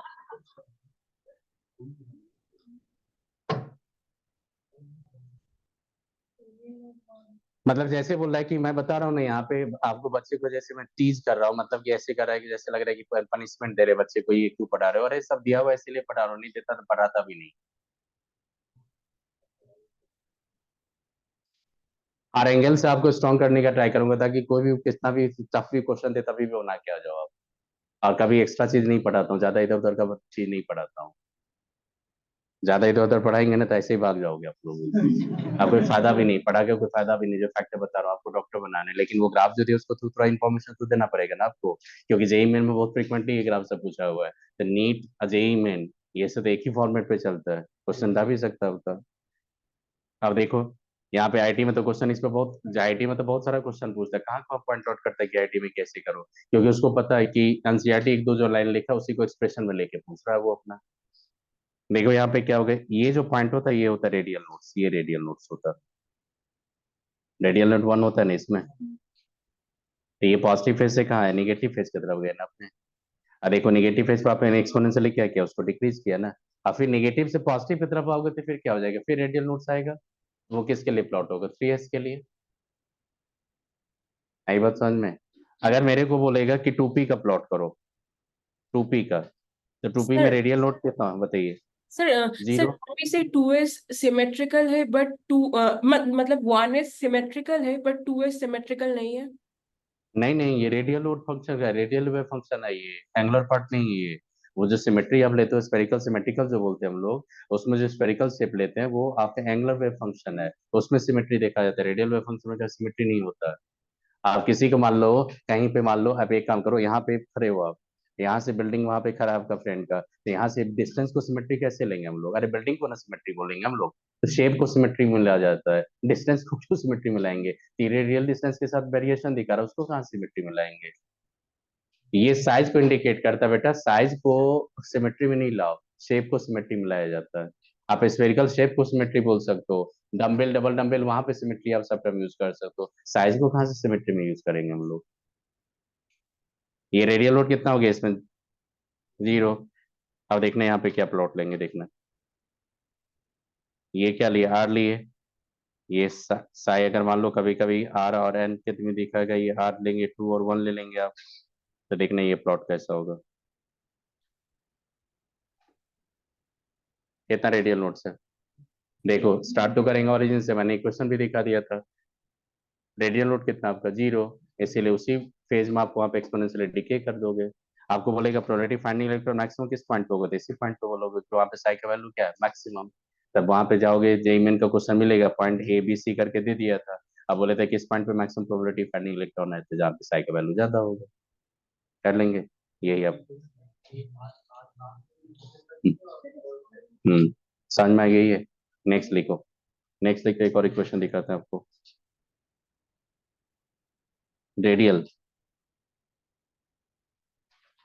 Probability density curve. देखो आपको जो एनसीईआरटी में दिया, साइ स्क्वायर का प्लॉट दिया होगा, दिया साइ स्क्वायर का, तो देखना साइ स्क्वायर ये क्या होगा, साइ स्क्वायर एनएल वर्सेस आर का प्लॉट है ये। इसको रेडियल प्रोबेबिलिटी डेंसिटी कर्व बोलते हैं हम लोग। रेडियल प्रोबेबिलिटी डेंसिटी कर्व जाओगे तो हमेशा ये पॉजिटिव होता है, ये ऑलवेज क्या होता है, ये पॉजिटिव। ये कभी निगेटिव नहीं हो सकता क्योंकि साइ स्क्वायर लिए ना आपने। साइ का वैल्यू क्या होगा, पॉजिटिव भी होगा निगेटिव हो, लेकिन साइ स्क्वायर का वैल्यू क्या होता है हमेशा पॉजिटिव। फिर रेडियल नोट का इसमें भी हेल्प लोगे, मतलब जो निगेटिव फेज में आए थे वो सारा प्लॉट को कहाँ रखना, पॉजिटिव में, तो पॉजिटिव में से अप डाउन करेंगे आप, तो उसको क्या बोलेंगे, रेडियल प्रोबेबिलिटी डेंसिटी कर्व। तो यहाँ पे देखो, यहाँ पे 1s का बात करेंगे तो 1s में आप जैसे प्लॉट लेंगे तो देखना 1s का प्लॉट कैसे होगा। जैसे आपने आर लिए थे यहाँ पे 1 and 0, और ये डिस्टेंस लिए न्यूक्लियस से, बस वैसे ही प्लॉट था, उसी प्लॉट को थोड़ा स्टीपर कर देंगे आप। देखो एनसीईआरटी में दिया होगा उसी तरह स्टीपर कर दिया होगा, कर दिए होंगे। 2s में जाएंगे तो खुद से बताइए क्या होगा, 2s में देखना है यहाँ पे, निगेटिव फेज में नहीं आना, जो भी रहना होगा पॉजिटिव फेज में। मैक्सिमम फ्रॉम द न्यूक्लियस ही चलना आपको,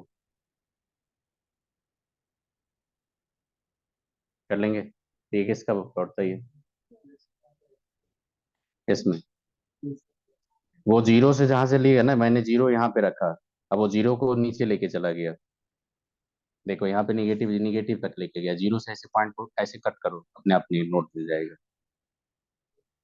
आई बात समझ में? तो कितना रोड नोट्स मिलेगा आपको, 1। एनसीईआरटी में जो दिया होगा जीरो से नीचे निगेटिव लेके गया होगा, आप जीरो से एक लाइन को ड्रॉ करके देखो, वहां पे एक ही नोट मिलेगा। कर लेंगे, तो रेडियल नोट कितना मिलता है इसमें, 1। यही प्लॉट था, कर लेंगे। इसके अलावा और एक प्लॉट होता, इस प्लॉट का देखो, ये प्लॉट आपने लिया मैथमेटिकल एक्सप्रेशन के बेसिस पे, तो मैथमेटिकल एक्सप्रेशन के बेसिस पे इस प्लॉट तो ठीक है आपने ड्रॉ किया, तो प्लॉट तो राइट है आपका, लेकिन इस प्लॉट का सिग्निफिकेंस का बात करेंगे तो 0। देखो ये प्लॉट आपने तो एक मैथमेटिकल इक्वेशन के बेसिस पे लिया, अब मैथमेटिकल तो इंडिपेंडेंट इक्वेशन है, उसके बेसिस पे आपने एक प्लॉट लिया, तो जो मैथमेटिकल फंक्शन है जिसके बेसिस पे हमने प्लॉट लिया वो तो प्लॉट तो राइट है, लेकिन इसका सिग्निफिकेंस देखोगे इलेक्ट्रॉन का प्रोबेबिलिटी के टर्म में, तो ये वैल्यू को 0 देगा। रीजन क्या होगा सुनो, जो भी 1s का आपने देखा, 1s का मैक्सिमम प्रोबेबिलिटी आपने कहाँ देखा, न्यूक्लियस पे। आप थोड़ा इमेजिन करो, न्यूक्लियस पे कभी इलेक्ट्रॉन हो सकता है, इसीलिए प्लॉट का कोई सिग्निफिकेंस नहीं होता। तो इसका मतलब कुछ और प्लॉट्स होता होगा, उसको बोलते हैं रेडियल रेडियल प्रोबेबिलिटी फंक्शन का, वो सबसे इंपॉर्टेंट होता है बात समझ में? वो एनसीईआरटी नहीं दिया आपका, वो बताएंगे भी नहीं। अगर किसी को पढ़ना होगा तो आप आ जाना नीचे, मैं बता दूंगा, यहाँ पे नहीं बताऊंगा मैं, ठीक? क्योंकि जैसे बताऊंगा एक तो ऐसे देखता, सब ऐसे ही देखते रहेंगे। नहीं बताएंगे, बोलोगे तो मैं 2 मिनट 5 मिनट लेके मैं बता दूंगा, लेकिन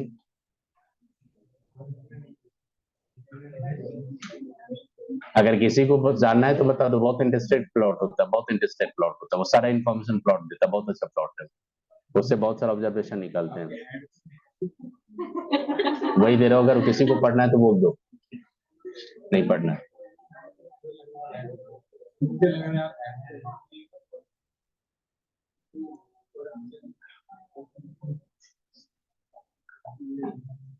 नहीं किसी को पढ़ना है, किताब में तो नहीं मिलेगा, इसमें एनसीईआरटी में नहीं है। वो आपका एडवांस का अगर क्वेश्चन बनाओगे तो वहीं पे मिलेगा, जेई मेन में भी क्वेश्चन में नहीं पूछा है वो।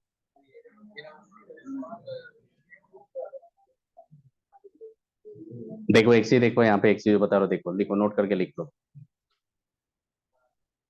एक्चुअली क्वेश्चन इतना देखते नहीं, इधर उधर बुक्स में बनाता है ना सब, बोलेगा नहीं होगा, होगा नहीं होगा, नहीं होगा नहीं होगा, क्वेश्चन बोलेगा नहीं बन रहा है सर, इसीलिए थोड़ा बता देते हैं। देखो एक चीज बताते सुनो, ये न्यूक्लियस है, ये देखो न्यूक्लियस है ये,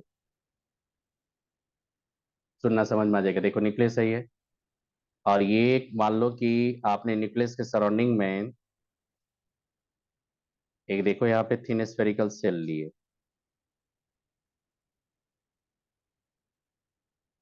एक स्फेरिकल सेल लिए न्यूक्लियस के सराउंडिंग में। ये बोलता है कि आप ऐसा इमेजिन करो कि इलेक्ट्रॉन जो होगा एक पर्टिकुलर रीजन पे होगा, न्यूक्लियस एक सर्टेन डिस्टेंस पे होगा। न्यूक्लियस तो एग्जैक्ट, इलेक्ट्रॉन तो एग्जैक्ट न्यूक्लियस पे नहीं होगा। इलेक्ट्रॉन का प्रोबेबिलिटी जब फाइंड करने जाओगे तो न्यूक्लियस के एक सर्टेन डिस्टेंस पे तो होगा। तो बोला कि एक काम करो, सर्टेन डिस्टेंस से न्यूक्लियस को आप डिस्टेंस इमेजिन, क्योंकि देखो इमेजिन कर लो कि यहाँ पे आर डिस्टेंस पे ही एक रीजन स्टार्ट हो जो आर डिस्टेंस से, और मान लेंगे कि इस आर डिस्टेंस पे आर प्लस डी आर पे जाके वो खत्म हो गया। मतलब ये जो रीजन लिया उसका थिकनेस मैंने क्या लिया, डी आर। तो ये थिकनेस का जो वॉल्यूम होगा वो क्या होगा, 4/3 पाई आर प्लस डी आर का क्या होगा, क्यूब, -4/3 पाई आर क्यूब, यही होगा ना वॉल्यूम इसका। देखो एक थिन स्फेरिकल सेल लिए, तो आउटर जो ले उसको आर प्लस डी आर लिया मैंने, थिकनेस कितना लिया, डी आर। तो उसका वॉल्यूम मैंने क्या किया, मैंने देखो यहाँ पे दोनों के डिफरेंस ले लिया आपका, तो ये वॉल्यूम होगा। इसी में जाएंगे तो ये आ जाता 4 पाई आर स्क्वायर डी आर आ जाता। इसी को ए प्लस बी का होल स्क्वायर करोगे, और डी आर क्या होता है, बहुत स्मॉल वैल्यू होता है, तो D R cube D R square को आप हटा दोगे। जैसे आप लिखोगे A cube plus B cube, 3a² B, और 3b² ए करोगे, तो जहाँ भी डी आर का क्यूब का टर्म आएगा, जहाँ भी डी आर का स्क्वायर का टर्म आएगा, उसको आप एलिमिनेट कर दोगे, क्योंकि वो वैल्यू क्या होगा, स्मॉल होगा। डी आर का मतलब क्या होता है, स्मॉल वैल्यू। लेट कर लो कहीं पे 0.01 है, और उसका स्क्वायर करोगे तो 0.001 आ जाएगा, मतलब क्या हो जाएगा, और भी स्मॉल हो गया। इसीलिए स्मॉलर टर्म को हमेशा एलिमिनेट किया जाता है। कर लेंगे तो आपका ये आ जाएगा। मतलब कि आप जो प्रोबेबिलिटी फाइंडिंग इलेक्ट्रॉन देखेंगे वो किसका फंक्शन होगा, देखो साई स्क्वायर तो होगा ही आपका, साई स्क्वायर के साथ आ गया डीवीबी। मतलब इलेक्ट्रॉन को कहाँ देखो, इलेक्ट्रॉन को प्रोबेबिलिटी को किसके टर्म में दिखाते हो, साई स्क्वायर के टर्म में। और साई स्क्वायर के साथ मैंने एक और फंक्शन को इंक्लूड कर दिया, वो है क्या, इन स्फेरिकल सेल को। इन स्फेरिकल सेल जो लिए, ये जो स्फेरिकल सेल लिए इसको मैंने इंक्लूड कर दिया। जैसे क्या होगा कि आप किसी, मान लो कि कहीं पे जाओगे, कहीं पे मान लो किसी को, अब मान लो फ्रेंड से मिलने जाते हो या कुछ भी जाते हो, तो आप जब किसी पब्लिक ट्रांसपोर्ट या कहीं पे चलते हो, तो आप तो ये एक लैंडमार्क लेते हो कि चलो उसका घर है कहाँ पे, उसके बगल में। एक तो वो लैंडमार्क है आपका। फिर उसके बाद तो ये भी होता है ना कि वो कौन सा फ्लैट में, कौन सा सोसाइटी में रहता है।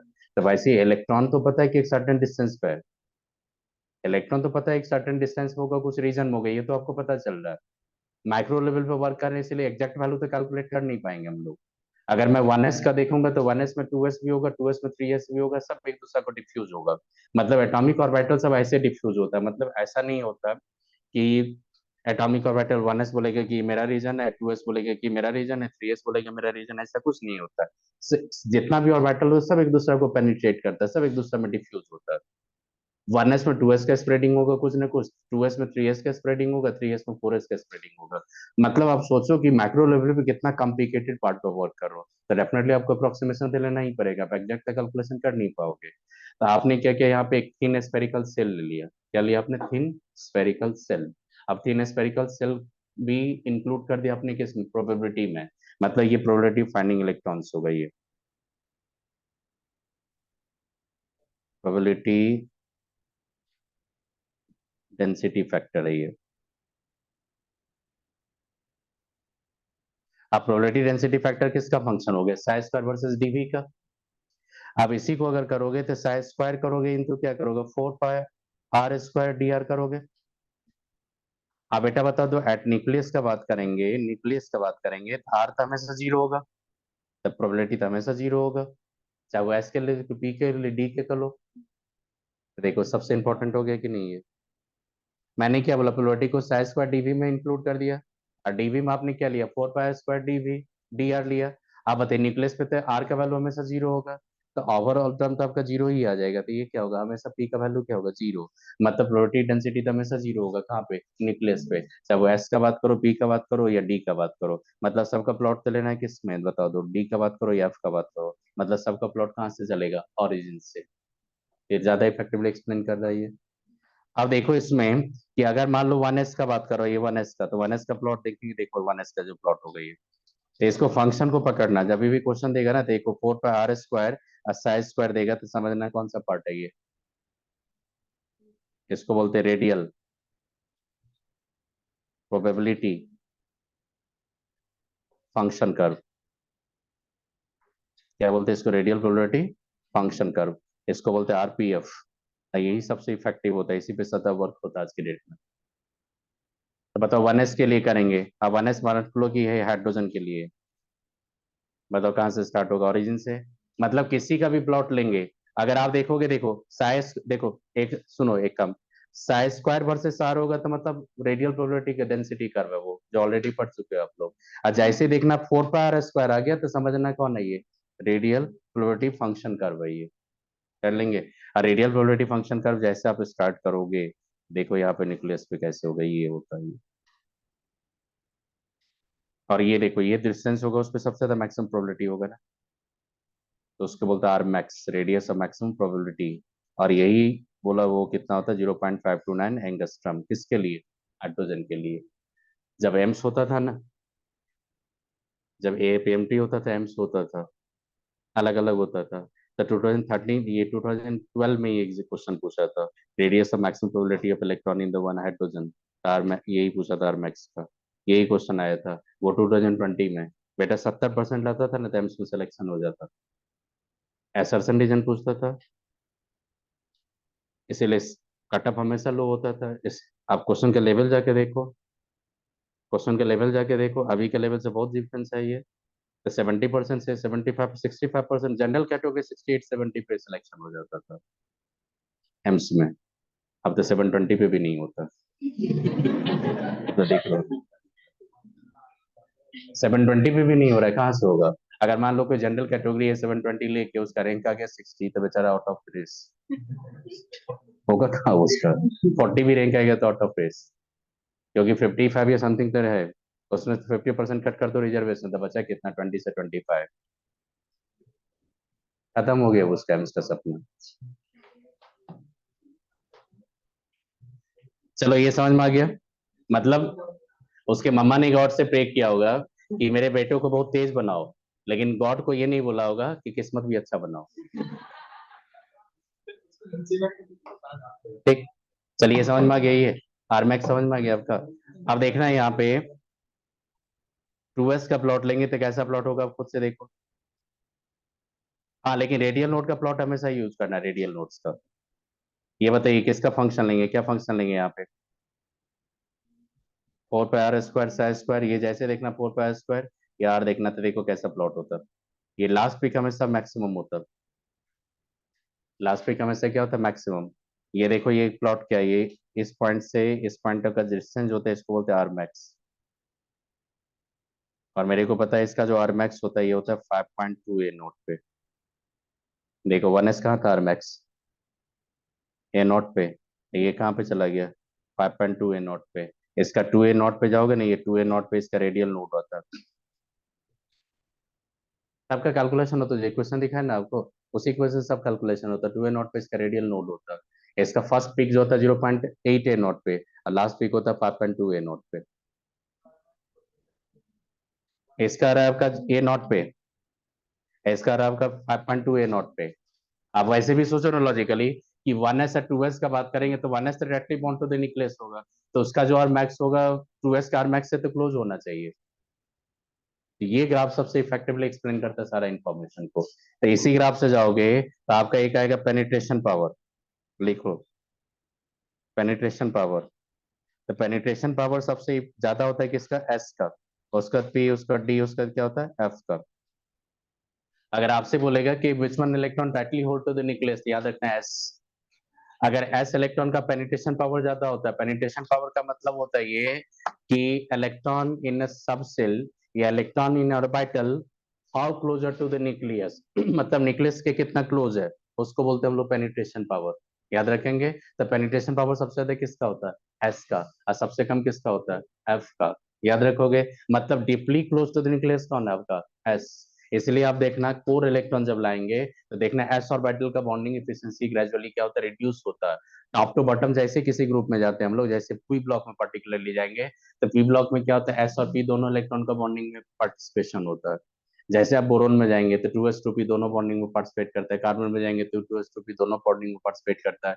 लेकिन उसी ग्रुप में अगर सबसे नीचे के एलिमेंट में जाओगे तो वहां पे देखना 6s इलेक्ट्रॉन बॉन्डिंग में पार्टिसिपेट नहीं करेगा, इनर्ट हो जाएगा, तो वहां से आ जाता है आपका इनर्ट पेयर इफेक्ट। आई बात समझ में? तो जैसे जैसे टॉप टू बॉटम आते हैं तो जेड इफेक्टिव क्या होता है, इंक्रीज होता है। और जेड इफेक्टिव इंक्रीज होने पे सबसे ज्यादा पेनिट्रेशन पावर क्या होता है, 6s का। और 6s को इलेक्ट्रॉन क्या करेगा, tightly hold to the nucleus. और जितना अंदर पेनिट्रेट कर लेगा बॉन्डिंग एफिशिएंसी उतना लेस होता है। याद रखोगे? तो ये सब जो इंपॉर्टेंट आपको बताइए, ये सब इनऑर्गेनिक का सबसे इंपॉर्टेंट चीज है जहां से क्वेश्चन आता है, तो याद रखोगे पेनिट्रेशन पावर। तो पेनिट्रेशन पावर आपने सबसे ज्यादा किस में देखा, एसपीडीएफ में किसने देखा, एस में। शील्डिंग एबिलिटी किसने देखा आपने, एस में। डी शील्डिंग एबिलिटी सबसे पुअर किसमें देखा आपने, एफ में। आपने देखा जेड इफेक्टिव का ट्रेंड क्या था, इरेगुलर ट्रेंड था। आपने प्लॉट देखा साई वर्सेस सार का, साई स्क्वायर वर्सेस सार का देखा आपने। और एक रेडियल प्रोबेबिलिटी फंक्शन प्लॉट देखा आपने। आप देखो जो भी प्लॉट है उसमें ज्यादा, मैं बता रहा हूँ, ज्यादा प्लॉट पे वर्क नहीं करना आप एक सिंपल याद रखना कि साई वर्सेस सार का प्लॉट लो या साई का प्लॉट लो, एस का तो मैक्सिमम फ्रॉम द न्यूक्लियस से स्टार्ट करेंगे। आई बात समझ में? आप कितना, what should be the extent of plot, मतलब कितना एक्सटेंड करेंगे वो तो डिपेंड करेगा नंबर ऑफ रेडियल नोड्स पे।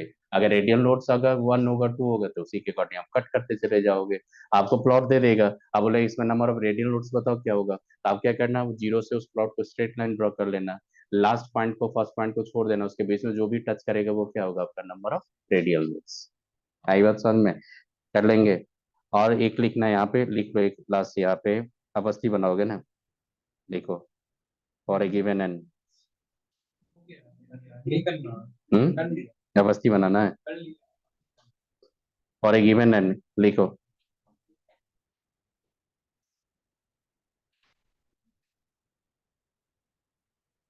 मैंने क्या बोला, ये होता है रेडियस ऑफ मैक्सिमम प्रोबेबिलिटी।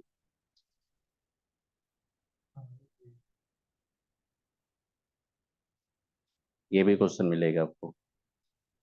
ये बोलते radius of maximum probability, n value fix कर दी, क्या वैल्यू फिक्स कर दी मैंने यहाँ पे, एन का मतलब कि 3D 3s 3p में आपसे पूछेगा, 2s 2p में पूछेगा, एन का वैल्यू फिक्स कर देगा।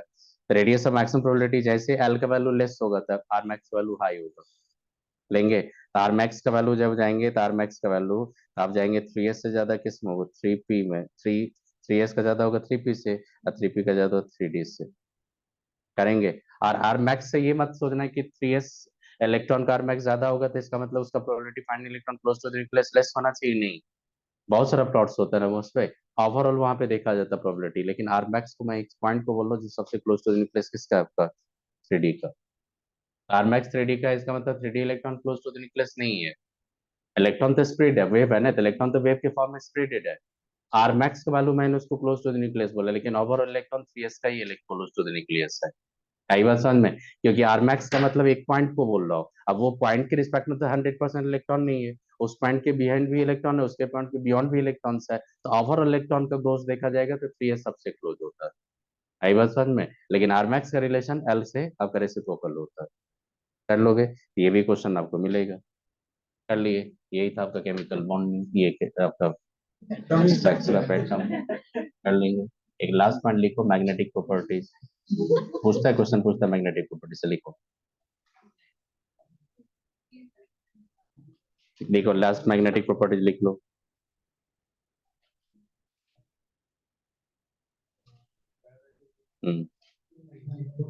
ये इजी है, ये सब पकड़ लोगे। पूछता क्वेश्चन इससे मैग्नेटिक, इस बार भी क्वेश्चन पूछा था, द मैग्नेटिक मोमेंट्स पूछता है इससे।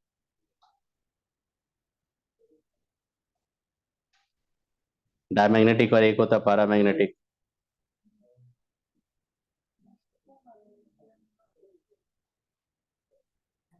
इसमें जाओगे तो having no one pair electrons.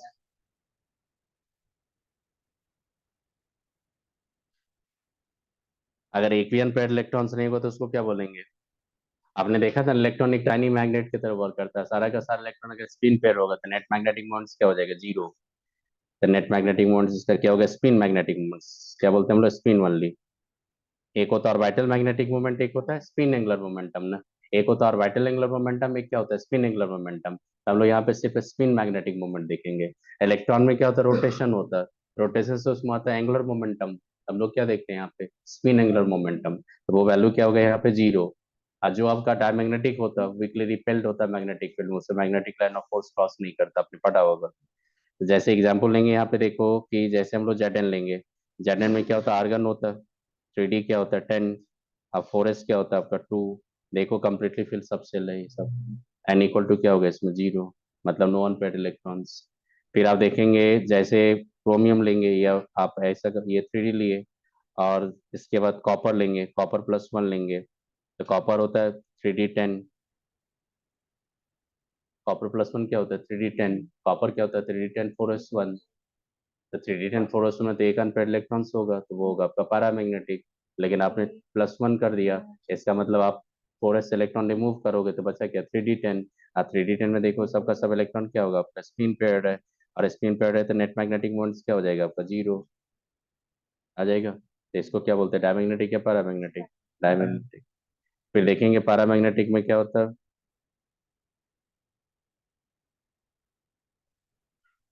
One और मोर अनपेयर्ड इलेक्ट्रॉन्स।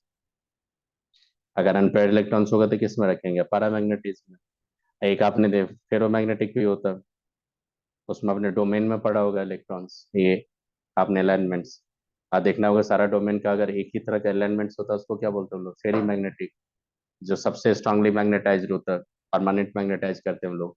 अब पैरामैग्नेटिक को अब परमानेंट मैग्नेटाइज नहीं करोगे, पैरामैग्नेटिक जो भी सब्सटेंस होगा can not be magnetize permanently. तो इसमें देखना है किसका म्यू स्पिन जाएंगे, तो म्यू स्पिन आपका क्या हो जाएगा, तो स्क्वायर रूट क्या होता है n+2 बोर मैग्नेटॉन, n क्या होता है नंबर ऑफ अनपेयर्ड इलेक्ट्रॉन्स।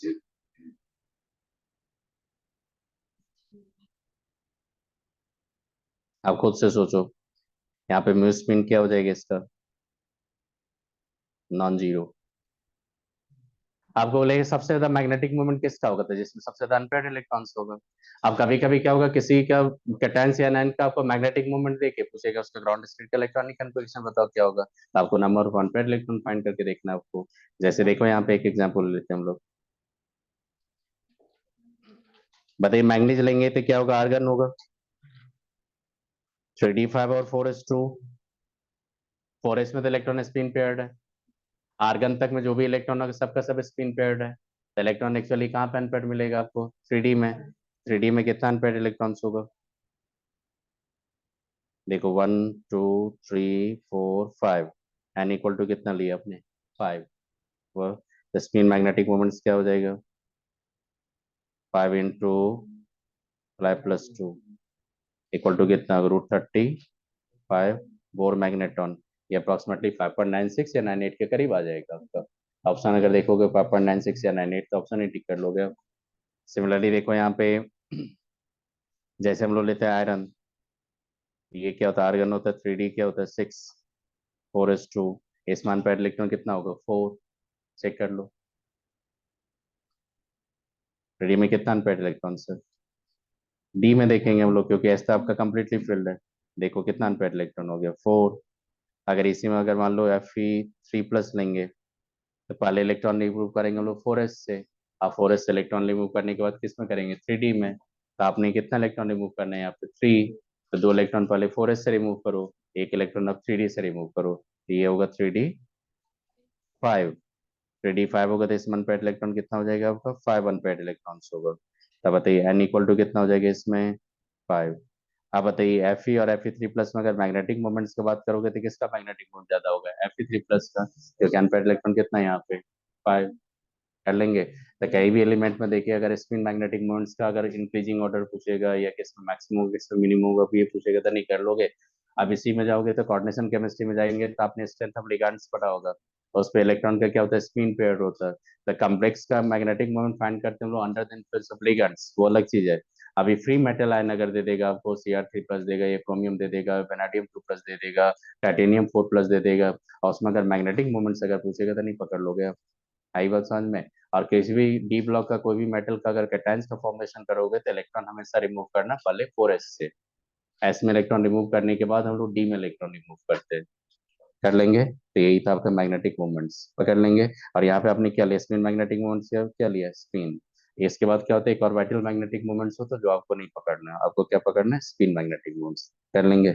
बस यही था आपका स्ट्रक्चर ऑफ एटम। हिंट करो, तो पढ़ लिए।